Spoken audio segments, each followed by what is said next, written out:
Alam natin na nagka-ACL injury nga rin si AG Edu at kung gagamitin natin na basihan ang laro niya sa FIBA World Cup ay parang hindi siya nakaranas ng ACL injury. Nakipagkiskisan sa loob ng paint sa isa sa pinakamalakas na big ngayon ng NBA na si Karl Anthony Towns. Kaya asahan natin na babalik nga rin ang malakas na laro ni Kai Sotto kapag nakarecover na ito mula sa ACL injury. Isa sa inaabangan ng mga Pinoy basketball fans ang full power na lineup o rotation ng mga bigs na naglalaro under dito kay Coach Tim Cone at ito ay ang Kai Sotto, Junmar Fajardo, AG Edu at Milora Brown rotation na alam naman ng nakararaming basketball fans na kaya nilang makapagbigay ng solid at international level na combo o rotation ng mga bigs na tatapat sa rotation ng mga bigs ng mga malalakas na team sa FIBA. Posible na sa Asia Cup na nga natin makita ang apat na players na ito na naglalaro para sa Gilas team at under nga dito kay Coach Tim Cone.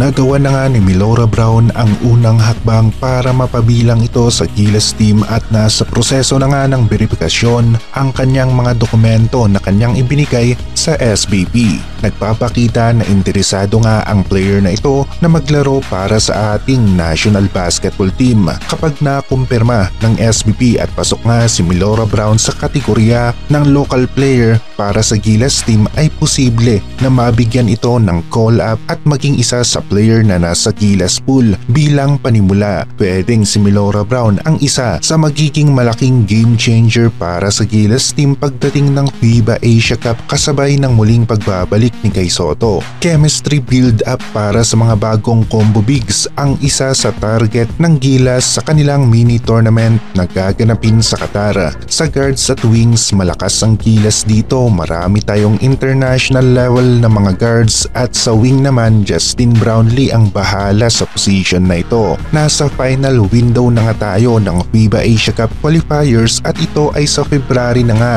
Tapos nagkataon na malaking adjustment ang kailangan na gawin ng Gilas. Unang-una na dito ay ang pagbabalik ng mga players na sina Jaime Malonzo, AG Edu at meron pa tayong Troy Rosario, Japet Aguilar na makakasama ni Junmar Fajardo at kailangan na magkaroon kaagad ng chemistry at makabisado ng mga players na ito ulit ang sistema dahil matagal nga rin na hindi nakapaglaro sina Jaime Malonzo, AG Edu at Troy Rosario para sa Gilas team. Kai Sotto naman out nga sa third and final window ng FIBA Asia Cup qualifiers. Nagpapagaling mula sa kanyang injury. Ang isa sa napansin ng mga Pinoy basketball fans na sana mapabilang sa lineup ng Gilas team ay si Milora Brown nga at magkakaroon tayo ng update mula sa SBP sa mga susunod na araw habang papalapit ang mini tournament ng Gilas sa Qatar. Hinihintay talaga natin na makumpirma ng SBP na pwedeng maglaro si Milora Brown bilang local ng Gilas team.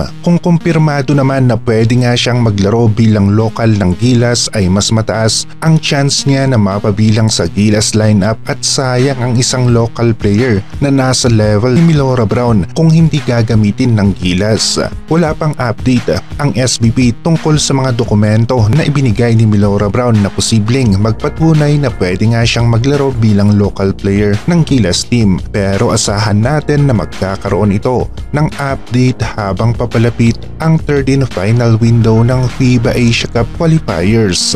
Isang 6'10" na merong laro sa loob ng paint ang mapapabilang sa Gilas lineup kung local player nga si Milora Brown at gusto natin na manggaling mula mismo sa SBP ang update na pwedeng maglaro si QMB bilang local player ng Gilas.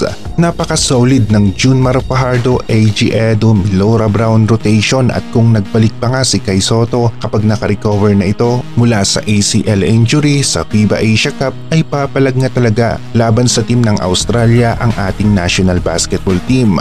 Kumpiyansa sa kanyang sarili si Milora Brown na local player siya ng Gilas pero gusto natin na manggaling na mismo sa SBP ang update na ito para sigurado. Unang step ang pag-submit ni Melora Brown ng dokumento sa SBP. Nagpapahayag ito na gusto niyang maglaro para sa Gilas team.